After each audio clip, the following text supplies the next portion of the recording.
on the verge of breaking out.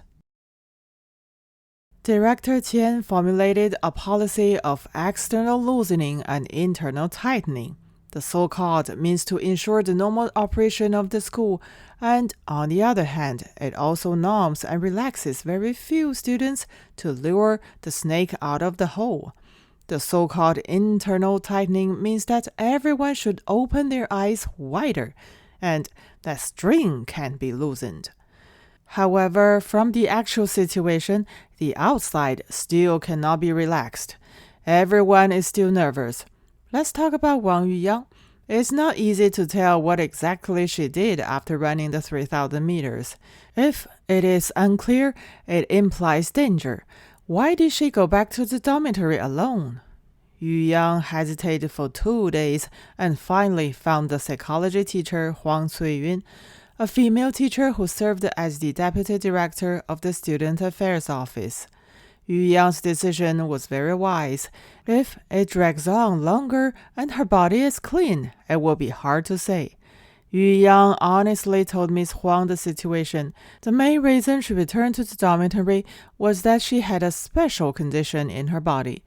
After listening to Wang Yuyang's statement, Miss Huang took Yuyang to the women's restroom. She asked Yuyang to take off her pants and turn the thing out, and she looked at it. The matter was true. This cannot be faked. Miss Huang is in her 40s. She was once mistakenly labeled as a rightist. After being rehabilitated, she was transferred from the county seat to the normal school. Miss Huang is not like Director Qian. She's very gentle, loves to smile, like a mother, and even like a big sister. Although she's also the director, Miss Huang does not allow any of her classmates to call her director, only teacher. It has a very high prestige in the hearts of teachers and classmates. After the examination, Miss Huang smiled and said, "What does this mean, Wang Yuyang?" Yuyang thought, "Yes, what does this mean? There is a special situation in her which can only prove that Wang Yuyang returned to the dormitory alone. Yes, it can only prove that Wang Yuyang was indeed at the scene of the crime, but it cannot prove anything else." The tip of Wang Yuyang's nose was covered with sweat. She stood stupidly for a long time and said recklessly, "I didn't steal it." Miss Huang sighed softly. "Before it was found out, anyone could, including me. It's also possible. Don't you think so?" Now Wang Yuyang couldn't say anything else. Miss Huang had already put herself in it. If Yuyang continued to quibble, it would obviously be an attitude problem. The scope of the investigation was sometimes narrowed and sometimes enlarged, but there was no result. The case is difficult to break. In a blink, it has been postponed to the 4th day. During these 4 days, the students of Class 82-3 had a very personal understanding of the iron discipline and iron school spirit. To be precise, they have a very personal understanding of the metal iron. Iron is expressionless, non-speaking, and silent. However, iron is heavy, hard, and has a kind of overbearing power. The students developed an extreme fear of iron, because the stillness of iron is always temporary. Once it takes action, no one knows what will happen next.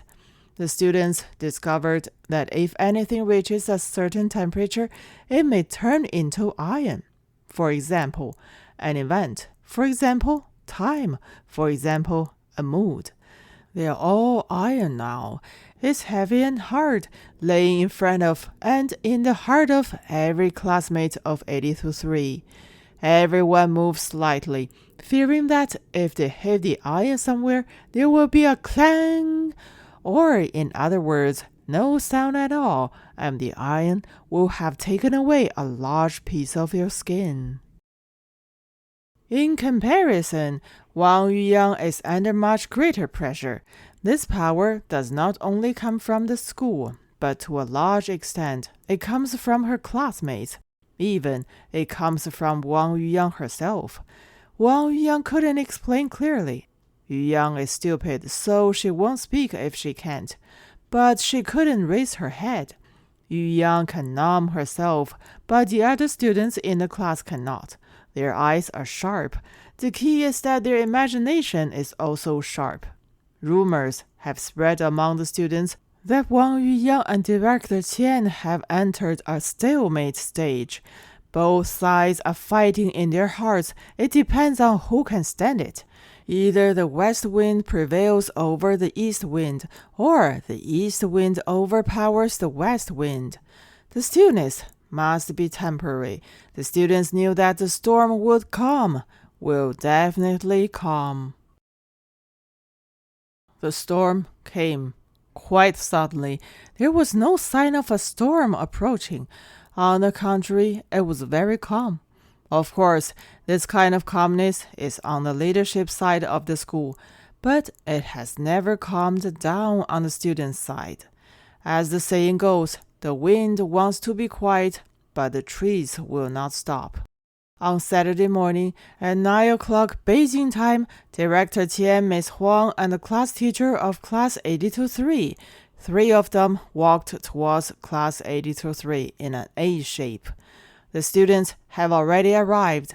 Director Qian's face was full of joy, with a look of relief and a rare sense of relaxation. Director Huang was, on the other hand, feeling very melancholy. She was not as friendly as usual at all. Instead, she had a lot of pressure on her heart. Looking at Director Qian's face, the students knew that the case had been solved and the matter had finally come to an end. However, because the specific name has not yet been revealed, it is even more worrying. The atmosphere in the classroom was bleak. Wang Yuyang swallowed, and everyone swallowed. The students' nervousness is justified. An iron lamp flew from the sky. Before it landed, who knew who would be hit on the head by this iron lamp? The class teacher came in and stood on the left side of the blackboard. Miss Huang came in and stood on the right side of the blackboard. Director Qian finally came in and walked directly to the podium.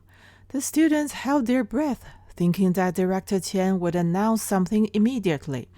Director Qian did not do that. Instead, he avoided the truth and applauded. The students didn't understand why he was doing this. However, since the leaders are applauding, of course, those being led should follow. The applause was very light and sparse, and Director Qian was waiting patiently. After everything calmed down in the classroom, Director Qian said loudly that he first expressed his gratitude to our policemen on behalf of the school branch, the school administration, and all the students of 80-3, excluding the individual. Director Qian said that public security actually worked in the school every night. Now, the truth is revealed. Director Qian stretched out his arm. His hand and his index finger circled it, pointed down, and said, "The person who stole the money is in this classroom, right under his nose. This classmate's eyes are looking at me now." The air in the classroom was filling in little by little, and it was a little hot. Director Qian wanted to say something more, but Miss Huang walked onto the podium in a sickly state. She stopped Director Qian. Miss Huang asked Director Qian to let her say a few words. Director Huang was very tired and in pain, as if she had just cried or stood up from the hospital bed. Miss Huang said, "Students, I am a mother. I want to talk to my students as a mother."